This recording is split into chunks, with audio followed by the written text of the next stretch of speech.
A quick disclaimer that while I did find many sources for points I made in the video, it is still 100% my opinion and thinking differently is completely fine.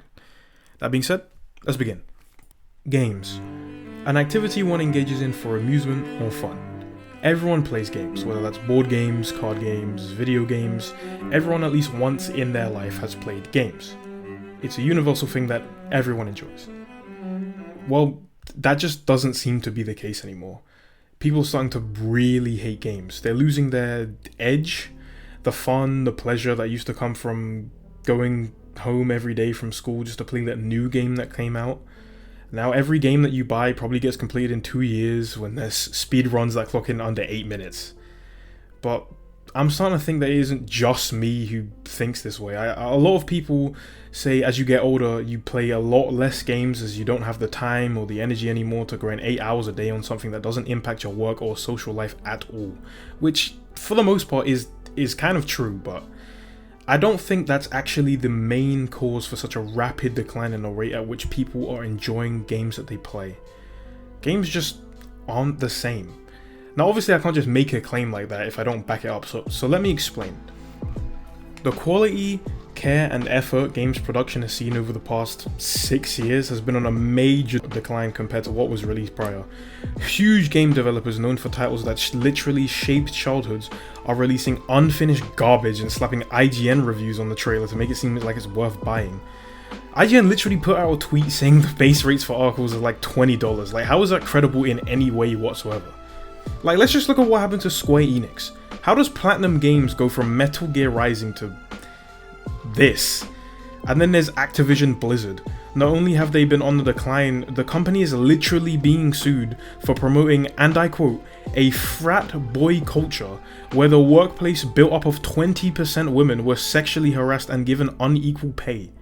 It just feels like the industry is getting lazy and disgusting. I mean, look at Cyberpunk 2077 and Jump Force. When have we seen highly hyped large developments come out so bad they get removed from the online stores that they were going to be purchased from? It just seems like the model is making money with no regard for actual consumer enjoyment. The only games seeming to care about any of that is titles like Sifu and Elden Ring. Hell, even Dying Light 2 was a bit of a disappointment, with cutscenes literally glitching so the sprites would remain perfectly still throughout the entire game. And back to money, look at what Star Wars Battlefront 2 was before they removed the loot box and in-game purchases from the system. And even worse, look at NBA 2K, making literal in-game inflation on in-game currency used for items. It's not even real currency. If you want like a further analysis on this, Agent Zero made a really good video on the specifics, but to keep it short, between 2K17 and 2K22, the amount of VC it takes to fully max out your My Player increased by over 200,000. That's around £40 or $50 increase on top of what the original price was anyway.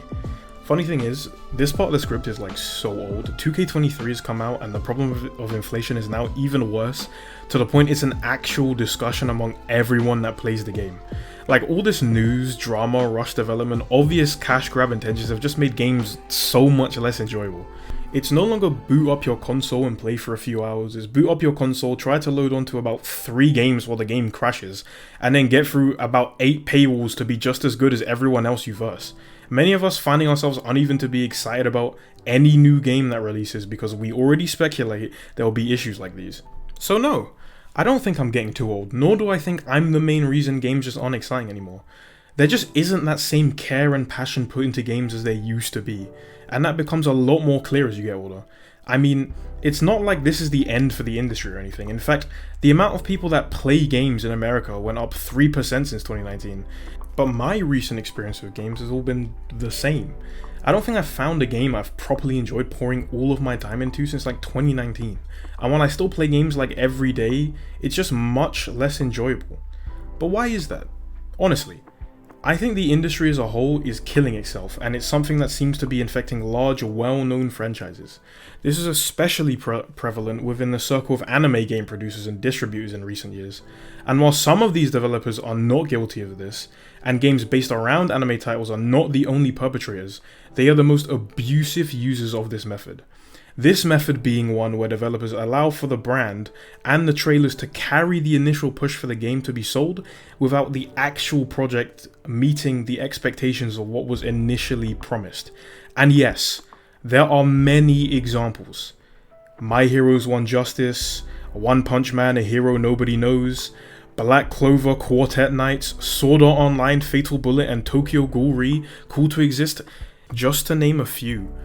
And while the games may have their own dedicated fan bases, it is still transparently clear that the games were released as such cash grabs from the brand name alone and nothing else. Like, come on, look at what the One Punch Man game. Do you really think they tried? Just to preface the greatness of this game here are some comments under the IGN review. Did you read them? Did you read through those comments? That just sums it up, really.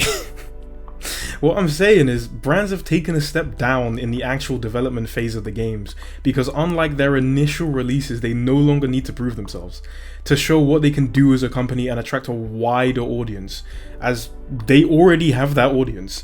They already have people that no matter what will anticipate the new releases and buy them no matter how bad last year's game was. And on that note, let me just talk about some games I've played, whether widely known or not, that have shaped how I saw what games could accomplish.